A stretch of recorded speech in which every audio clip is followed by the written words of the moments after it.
अस्सलाम वालेकुम। ये जी एक LG का AC है, इसका जो फॉल्ट आ रहा है ना CH35 आता है, ठीक है, चलते हुए AC का इन्वर्टर AC। इसका फॉल्ट CH35 आता है, तो उसके बाद ये चलता नहीं है डिस्प्ले के ऊपर।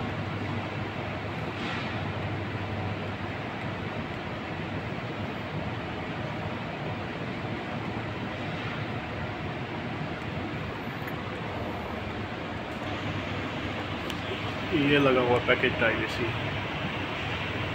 ठीक है, ये वाला।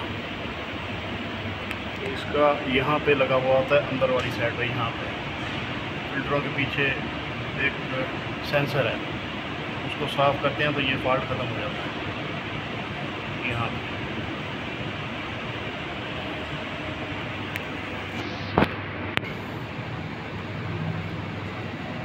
अभी इसको बंद करके रीस्टार्ट करेंगे तो ये फिर ऑन हो जाएगा।